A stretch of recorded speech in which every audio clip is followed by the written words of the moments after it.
အားလုံးပဲမင်္ဂလာပါ UK Match ရဲ့ Facebook နဲ့ YouTube Channel ကနေကြိုဆိုပါရစေ Champion ပြည်သက်တွေအားလုံးမင်္ဂလာပါ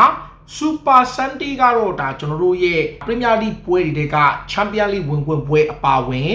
နောက်တစ်ခုကတော့တန်းချင်းစုံပွဲနဲ့စိတ်ဝင်စားစရာပွဲစဉ်တွေရှိတယ်။ဒီပြင်ကျွန်တော် Super Sunday မှာ Carabao Cup Final ကတက်ကန်ဖို့ရှိတယ်။အမှတော့ Manchester City နဲ့ Arsenal ရဲ့ထိပ်တိုက်ပွဲလေးရှိတယ်။ဆိုတော့ပထမဆုံး Super Sunday မှာ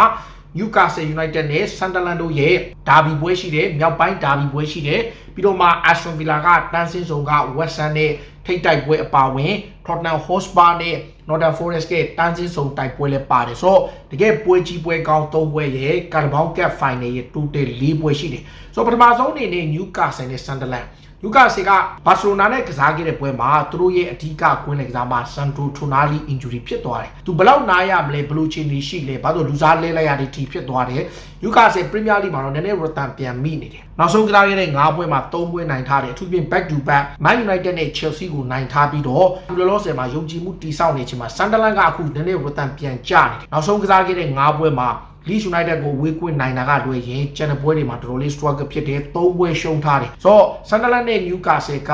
St James ဘက်မှာ2016နောက်ဆုံးတွေ့ခဲ့တယ်အဲတုန်းက FA Cup မှာတွေ့ခဲ့တယ်ဒါပေမဲ့ခုလောလောဆယ်အနေထားရကြည့်ရင် Sunderland ကပထမအကြော့တုန်းကဒီ Nick Watermiller ရဲ့ own goal နဲ့ Sunderland နိုင်ထားတယ်ဆိုတော့တေးကြတဲ့ဒီဒါဘီပွဲကပြင်းထန်တယ်မြောက်ပိုင်းဒါဘီဒီဘက်နောက်ပိုင်းမှာမတွေးသလောက်ဖြစ်ပြီးတော့ Newcastle ကလည်းသူတို့ဘာလဲဆိုတာကိုပြသမယ်ပွဲဒီဟာဒီမှာ Newcastle ရဲ့ performance ကတော်တော်လေးစူးစူးဝါလောလောဆယ်မှာ Sunderland ကရမှတ်40 Newcastle ကရမှတ်42ပေါ့လေ Newcastle ကပြန်ကြိုသွားအခု42မှတ်ဆိုတဲ့အချက်က Newcastle ကအမှန်တိုင်းပြောရင်တော့လီဗာပူးနဲ့9မှတ်ကွာနေလို့ Champions League အတွက်မဟုတ်ဘူးနော်အနည်းဆုံးတော့နောက်ရာသီမှာ Europa League Conference တွေအတွက်သူတို့မျှော်လင့်ချက်ရှိသေးတယ်Sunderland ကရာသီစတုန်းကခြေစွမ်းဆိုရင်တော့ကျွန်တော် Sunderland ကိုသဘောကျတယ်ဒါပေမဲ့အခုလောလောဆယ်မှာ Newcastle က form ပိုကောင်းတယ်ကစားပိုကောင်းတယ်လုတ်တက်ကင်တက်တဲ့အသင်းဖြစ်တယ်ဘာစီလိုနာနဲ့ပွဲတုန်းကပထမပိုင်းသူတို့ကစားတဲ့ပုံစံကိုကြည့်ရင်တော့ Sunderland ကိုအေးစစ်စစ်ပဲဒုတိယပိုင်းမှာတော့ဘာစီလိုနာရဲ့နောက်ထပ် level တစ်ခုကလည်းသူတို့အပြောင်းလဲဖြစ်သွားပုံရတယ်ကျွန်တော်ထင်တော့ဒီပွဲက Asian Newcastle အနိုင်ရမယ်ပွဲ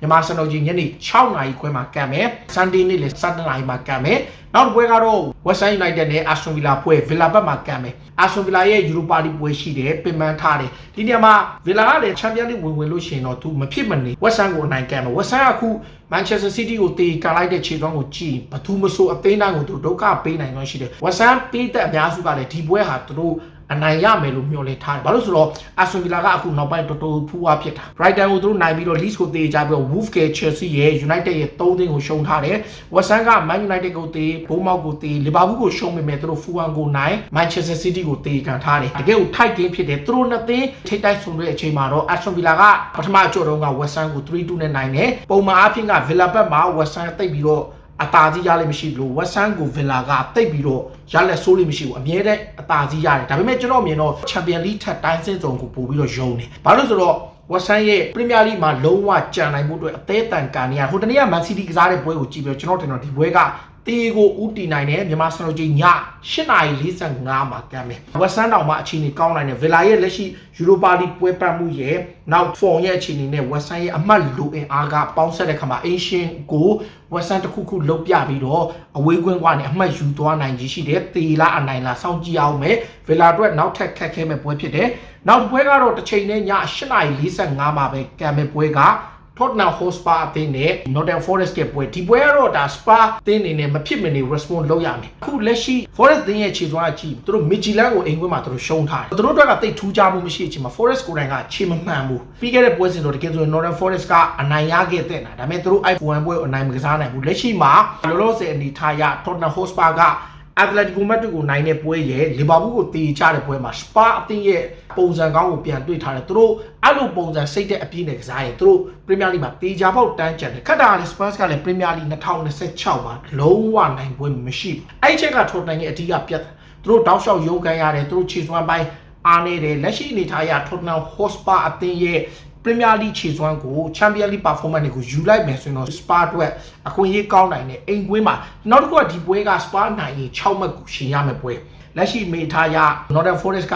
29 ထော်တနန်က30ရတကယ်လို့သူတို့နိုင်ရင်သူတို့က33မှတ်ရမယ် Forest ကိုသူတို့4မှတ်ဖြတ်ခွင့်ရမယ်ဒါပေမဲ့ခက်တာ Forest ကို short တွက်လို့မရ Forest ကကစားတတ်တယ်သူတို့အသင်းဟာအသင်းကြီးတွေဆိုရင် low block ကစားတယ်ပထမကြော်တုန်းက Northern Forest ကသူတို့ရဲ့အိမ်ခွင်းမှာ3ဂိုးပြတ်နေနိုင်ကျွန်တော်မမရဟိုးတနည်းကြော်တုန်းကကျွန်တော် Dave နဲ့ကျွန်တော်တွားကြည့်ဘူးတယ်အဲ့တော့က Richarlison သွင်းဂိုးနဲ့အဲ့တော့ 2-1 နဲ့ Forest နိုင်ခဲ့ဘူးတယ်အခုကမ်းမှာက Tottenham Hotspur အိမ်ခွင်းခက်တာက Spurs ကသူတို့အိမ်ခွင်းတော်တော်လေးအားနေတယ်ဒါကိုတေချာပေါက်ပြင်ဆင်ရမယ်2026မှာနိုင်ပွဲပျောက်ဆုံးနေတဲ့ Premier League နိုင်ပွဲပျောက်နေတဲ့ Tottenham နေနဲ့ပထမဆုံးနိုင်ပွဲကိုရယူသွားနိုင်ပွဲရှိတဲ့ပွဲဖြစ်တယ်တကယ်တော့ tie game ဖြစ်မယ်ဒါပေမဲ့ကျွန်တော်ထင်တော့ Tottenham ဟိုတနေ့ကလုတ်ပြတဲ့ခြေစွမ်းတိုင်းဆိုရင်တော့ဒီပွဲကသူတို့အတွက်မခက်လောက် tie game ဖြစ်ပေမဲ့သူတို့အမှတ်လိုနေတဲ့အတွက်နောက်တစ်ဖက်က Forest ကတော့သူတို့မနိုင်တော့မရှုံးအောင်တော့ကစားဖို့လို့အဓိကပြိုင်ဘက်ကကိုအမှတ်3မှမယူသွားဖို့ဆိုတော့ကြည့်ကောင်းမဲ့ပွဲဖြစ်တယ်ပြီးတော့လည်းကျွန်တော် Sunday မှာပဲ Manchester City နဲ့ Arsenal ရဲ့ Carabao Cup ရှိတယ်ဒီနှစ်သင်းကတော့ Carabao Cup Final ကို Wembley ကွင်းမှာကန်မယ်တက်သင်းပေးသက်3000နီးပါးလက်မှတ်ကိုစီရပြီးတော့နှစ်သင်းလုံးကမတူညီတဲ့ရှေ့ပိုင်းဆိုင်ရာအားနည်းခြင်းအားသာချက်တွေနဲ့ရင်ဆိုင်ရမယ်။ Arsenal ကပြီးခဲ့တဲ့ပွဲစဉ်မှာ Liverpool ကိုကြော်ဖြတ်ပြီးတဲ့အချိန်မှာ Man City က Real Madrid ကိုထပ်ရှုံးသွားတယ်။အဲ့ဒီကြမှာ Man City က back to back Forest ကိုတေကြတယ်။ West Ham ကိုတေကြတဲ့အချိန်မှာ Arsenal က Brighton ကိုလည်းနိုင်တယ်။ Everton ကိုနိုင်လိုက်တဲ့ကြောင့်သူတို့ Premier League မှာပါအမှတ်ဖြတ်လိုက်တဲ့အတွက်က Manchester City တို့ကဒီပွဲက must win game ဖြစ်တယ်။ Arsenal အသင်းအနေနဲ့ချန်ပီယံဖလားကိုဘောလုံးပွဲမလူရတာ2019ခုနှစ်အဲတုန်းကချန်ပီယံလိဘောလုံးပွဲယူရိုပါလိဘောလုံး Unai Emery နဲ့နောက်ဆုံး Chelsea ကိုကစားခဲ့တာဒီနှစ်သင်း Carabao Cup Final 2018တုန်းကတွေ့တုန်းအဲတုန်းက Arsene Wenger အသင်းကို Pep Guardiola က3ဂိုးပြတ်နဲ့နိုင်ထားတာဖြစ်တယ်ထိုက်ဂိမ်းဖြစ်မဲ့ကစားရမှာက Wembley ကွင်းဖြစ်တယ်ဆိုတော့ဒီနေရာမှာ Manchester City မှာအဓိကနောက်ခံလူ Mark Guehi Carabao Cup Semi Final ပထမကြိုမတိုင်ခင်မှတ်ဖို့မတိုင်နိုင်လို့သူမပါဘူးAntoine Semenyo တို့ပါမယ် City က